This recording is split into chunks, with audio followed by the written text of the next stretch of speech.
I remember the first year I opened the studio and I was completely preoccupied with the worry and the pressure to find new clients. Even when I'd land a new project, a new client, I was thinking, all right, now this will ease up now that I have a project, but I just had a hard time filing that thought away.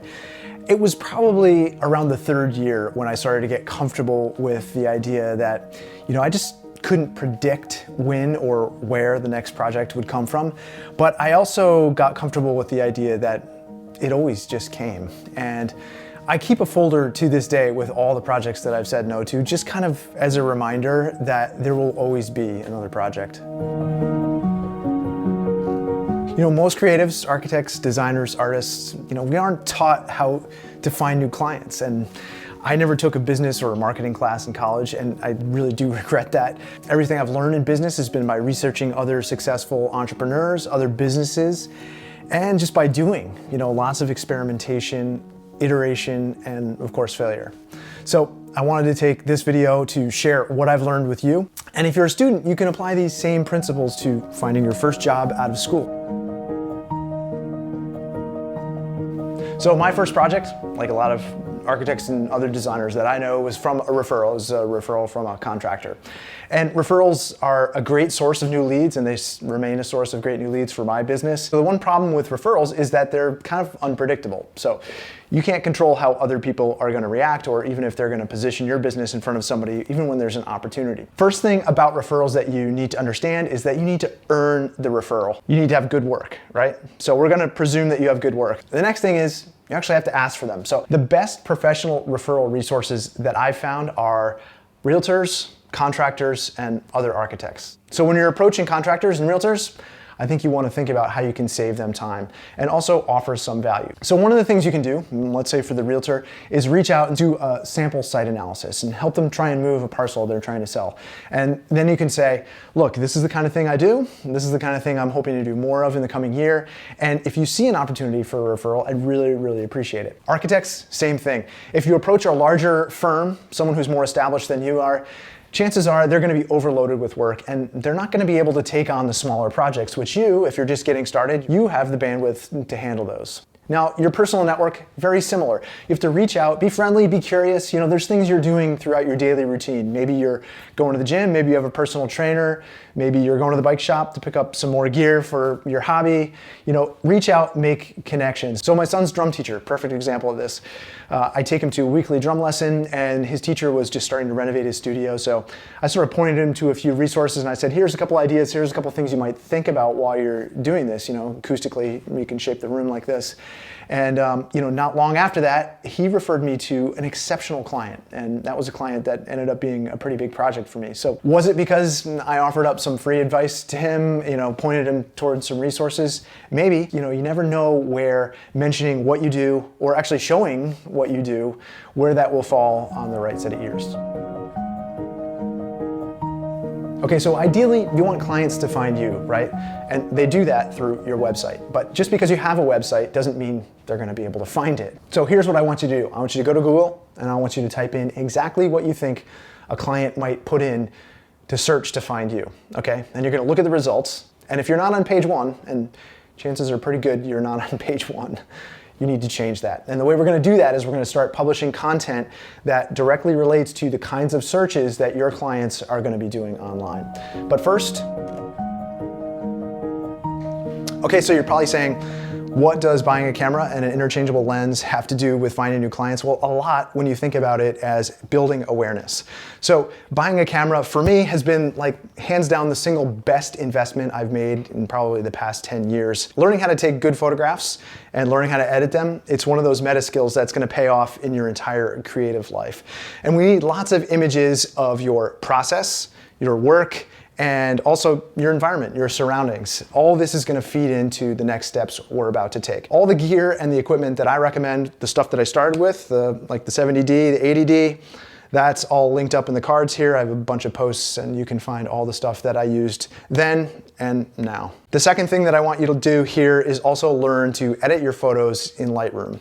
It doesn't take much work to do it, but it makes a huge difference when it comes to quality of your work. Okay, so now you're ready to start making content on your website, and I want you to start thinking about that search term that you put into Google to see how your clients are going to find you. You need to make content that's directly aimed at that person, right?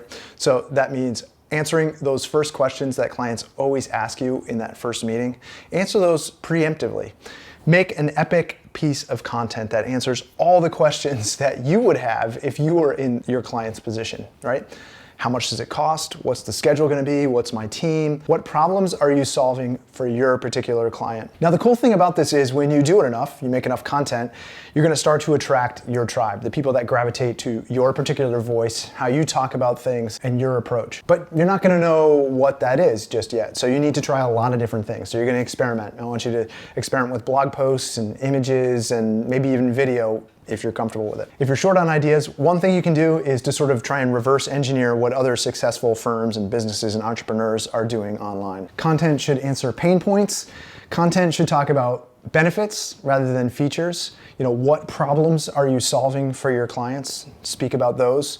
You want to make the abstract service of design real to people. Like, what's the real pain point you're solving? And we talked about this in the previous example, but I want you to document your process.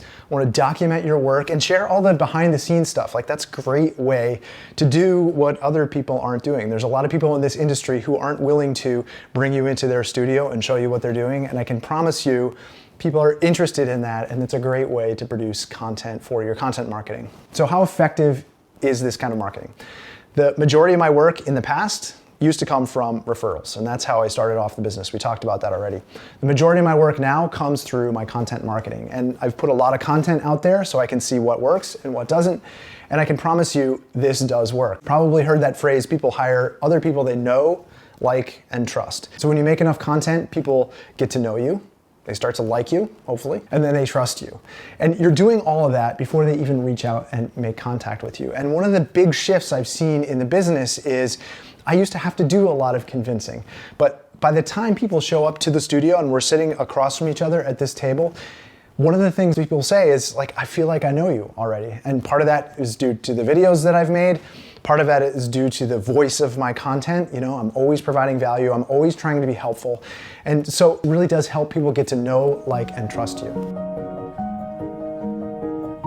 You've been working on your referral network. You've been making content.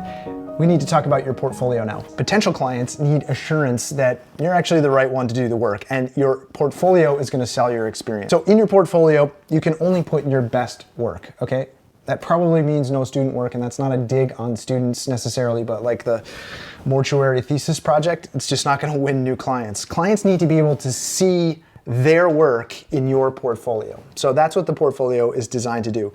I think a portfolio that has maybe only 2 or 3 projects and they're really focused around one particular theme or topic is far more successful than one that has, let's say, you know, a retail project, maybe a single family renovation project, and let's say a design for a nightclub. Like, that's confusing to a potential client, right? If a client comes to your site and they see those 3 different things, are they gonna be assured that you're the right one to design their new family home on the coast?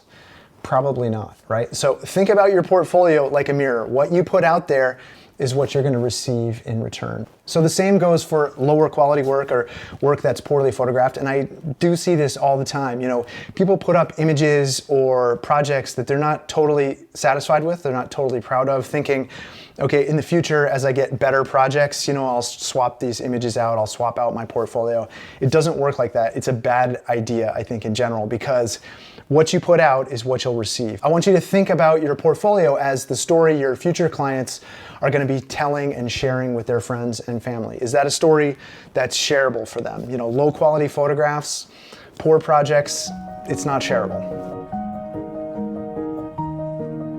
So what if you don't have any work that you feel like you can share, or your portfolio just isn't sort of up to snuff yet? Now, I think you have a couple of options. I think the first option is maybe to reevaluate and say, maybe it's time for me to get more experience, more relevant experience. Maybe it's time to go work in a shop that actually does the kind of projects that I want in my portfolio. That's a good rubric or a framework for you if you're a student and you're looking for a job. Like, look at their portfolio and say, is that the kind of work that I want on my own portfolio? The other thing you can do, and I think this is a really great possibility, is to do work on spec. So the studio here, this is a great example of that, you know.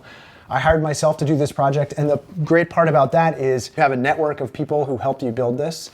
You have a portfolio piece, and you have all this content that you can repurpose for your blogs and your social media outlets. And then in the end, you have the drawings and the details and the design to possibly sell on your website. Everyone has done work on spec, and if you don't have new clients coming in, you definitely have the time to do work on spec.